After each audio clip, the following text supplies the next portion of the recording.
Hey, welcome guys. We are in week 8 and working in our textbook, Adobe Photoshop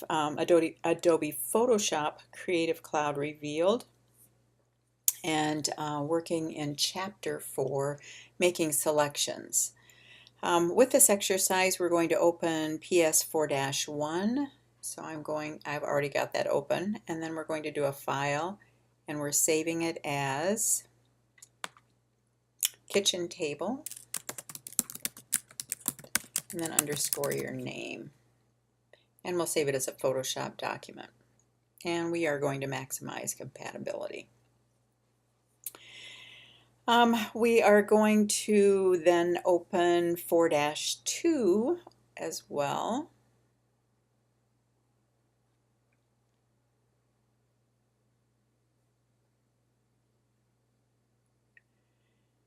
And here is 4-2, and you can see the tabs in my Photoshop software are at the top for each document. We are going to make sure that the rulers and pixels are displayed, and so I'm going to do a control click if I'm on a Mac, or a right click if I'm on a PC, right on the little ruler, and verify that the ruler measurements are in pixels, which mine are.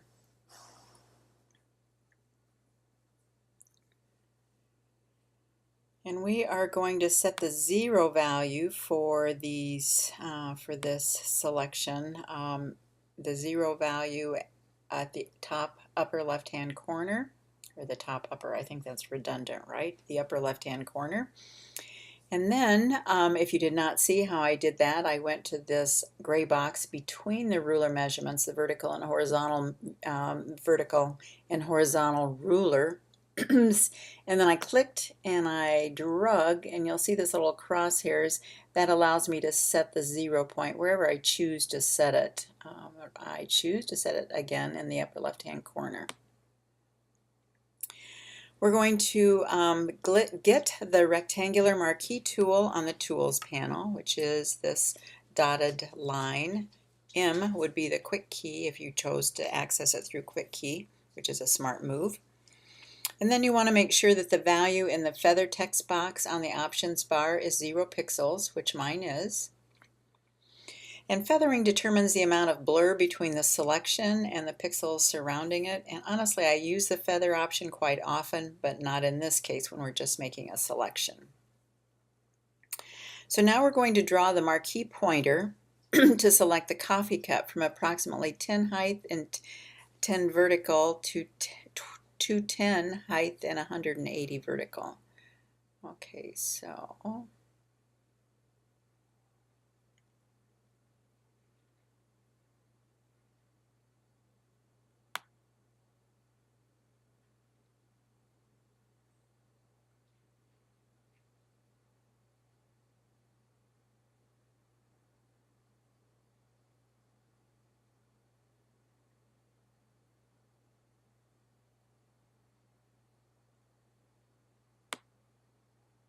it might be a little tall, but there you go.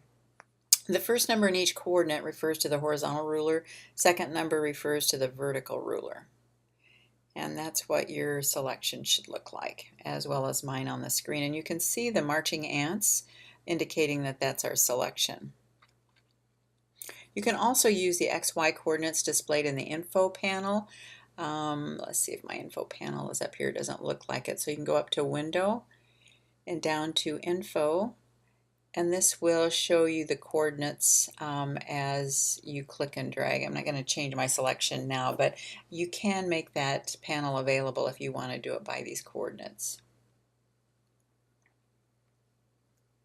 All right, we're going to get the Move tool on the Tools panel. And before I actually make the move, I'm going to make this a little bit easier on us both. I'm going to click and drag this top file folder kind of panel or tab over here in front of my other document. And so now I have both documents visible. I'm just going to click on this one, the PS 4-2, to make sure it's active. I'm going to get the Move tool, and then all I'm going to do is click, drag, and drop. And I'm going to drop this little coffee cup right on that table. And you'll see the selection now appears in the kitchen table image. As I did that, I also created a new layer, which you'll see that. Here's the table, and then there is the coffee cup layer.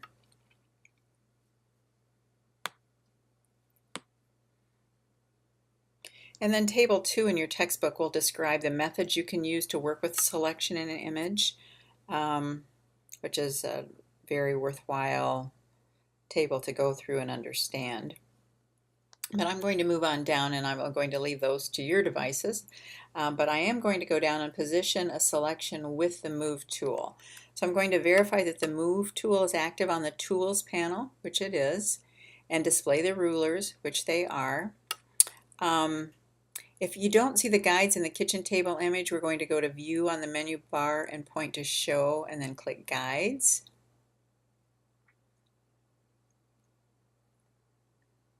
Mine aren't showing, so I'm going to click on that to show them. And you can use the Straighten Layer button on the Ruler Options bar to straighten an image to any given angle.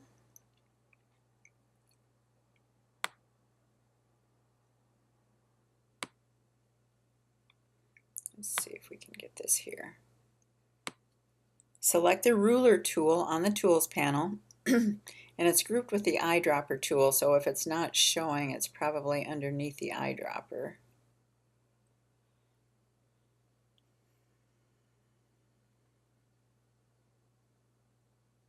Probably right in front of my face, right?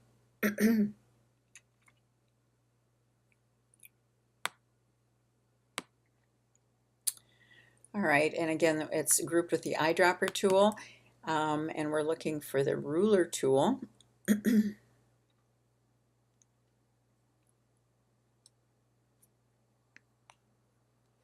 We're going to click and drag the pointer from one area to another, release the mouse button, and then click the Straighten Layer button on the Options bar.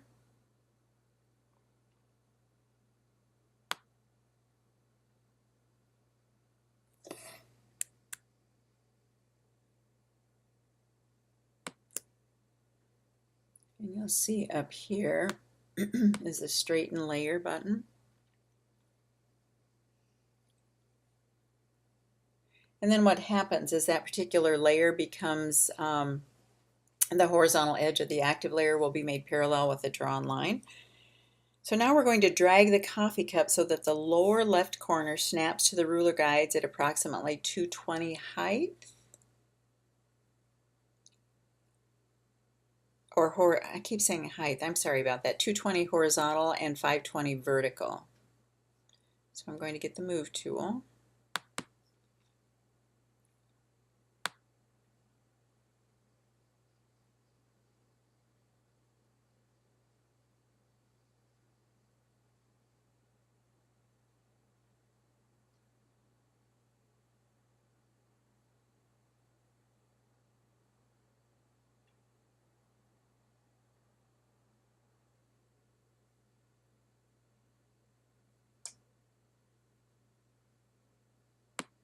Okay, there we go. And then compare your image to Figure 5 or mine on the screen.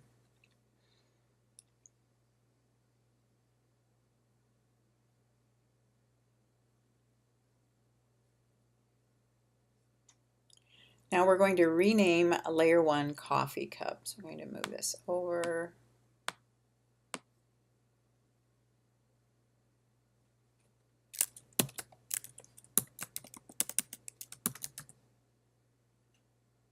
There we go.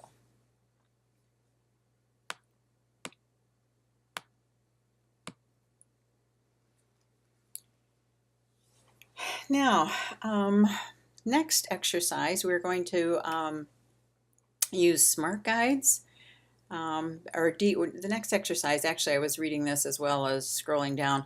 Using Smart Guides, you can see a vertical and horizontal guide as you move an object.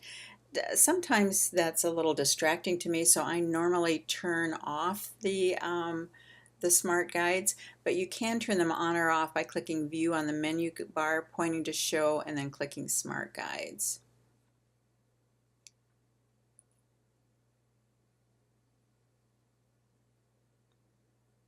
And there, they're on or off. Okay.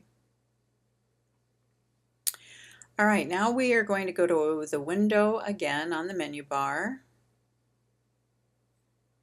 And actually, I closed that out, so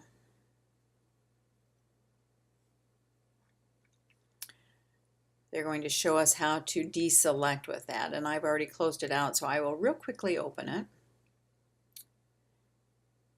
And I can go open quite quickly by just going to open recent. And you'll see that it's still showing as selected. We're going to click select on the menu bar and then deselect it to deselect. Well, for heaven's sakes, sorry guys. Keep losing that little baby. Going to go to select and deselect, and I think I might have already inadvertently deselected that, but there. And there we go.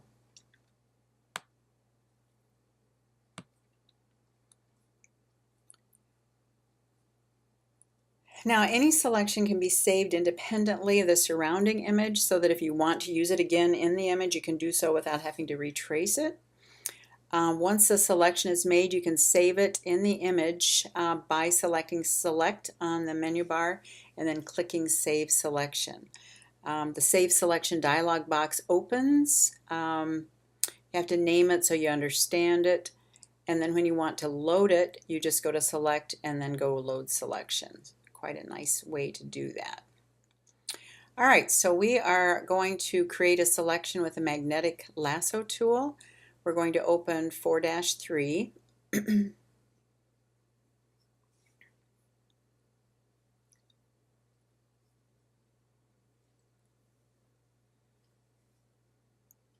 we're going to click on the zoom tool on the tools panel and click the tomato image until the zoom factor is 200%.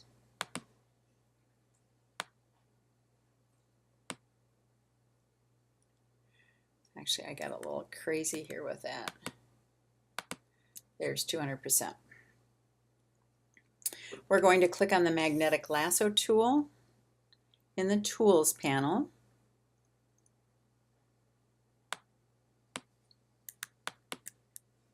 It's underneath the lasso tool L. All three of these are accessed by L. Then we're going to change the settings on the options bar so that they're the same as shown in figure 8. Who could see that? All right. I guess I'll guess. I think the feather is 0%. The anti-alias is checked.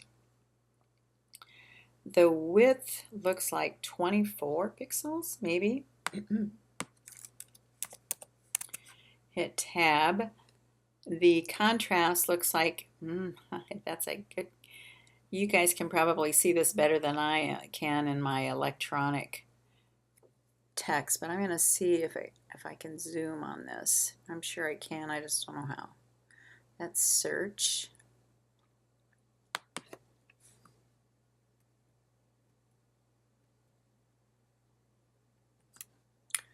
Okay. As with most things, just Command or Control plus zooms it in. And that's 17% with a frequency of 51. Contrast is 17%. And the frequency is 51, right? Not 57. 51. There we go. Then when I want to zoom back out, just the minus works, the Command or Control minus.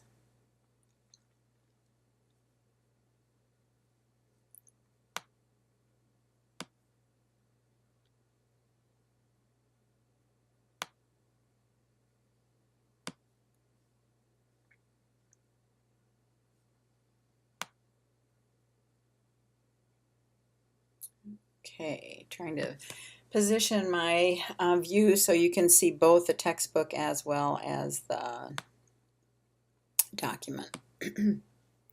All right, so we're going to click the magnetic tool pointer once anywhere on the edge of the tomato to create our first fastening point.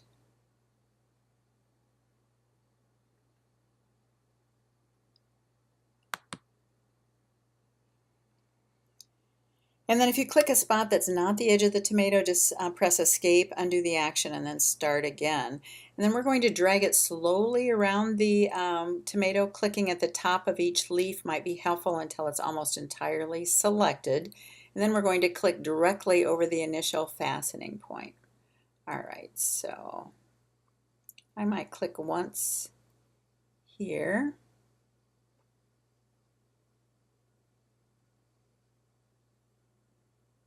To add a fastening point.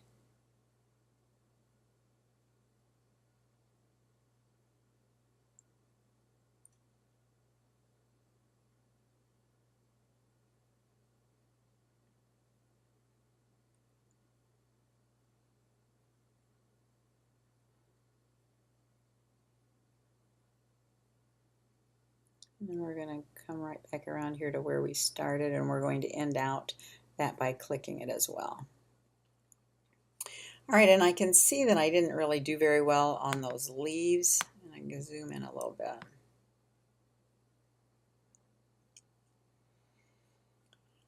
And I'm going to do a select and deselect, and I'm going to try that again a little bit closer. And they say at 200%, but really I need it a little bit closer than that. Must be my old eyes, right?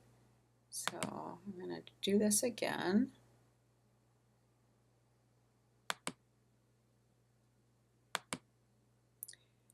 And I'm probably doing more than's necessary in terms of the these points. But again, it depends on how, oh geez, that one's a little bit off. Depends on how accurate your selection has to be. I'm going to zoom up. I'm going to assume that one needs to, this one needs to be more accurate. So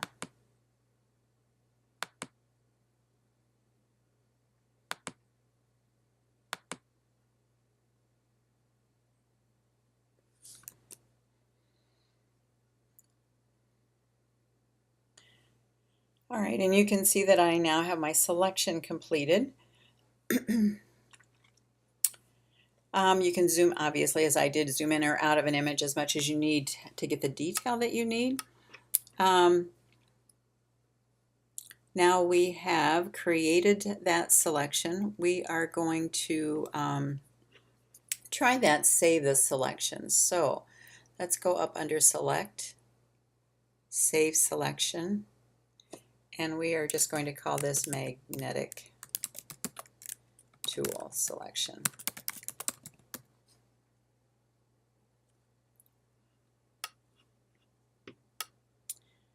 All right, now we are going to get the Move tool on the Tools panel. And we're going to use this Move tool pointer to drag the tomato selection to the kitchen table image, and then open the info panel using the window command on the menu bar. So we are going to use the Move tool pointer. And again, I'm going to separate this from my Photoshop tab so that I can see a little bit more what I'm selecting here. And I'm going to zoom out just slightly.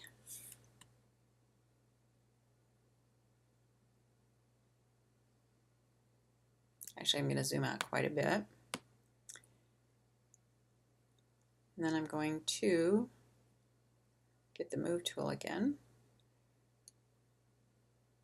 And I'm going to click, drag, and drop it onto the kitchen table.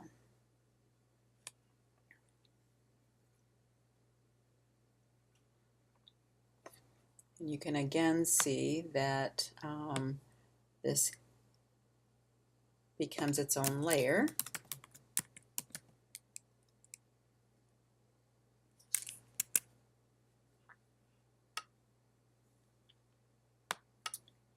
And I think I've probably used up about 15 or 20 minutes here, so I will come back in just a moment and finish out this.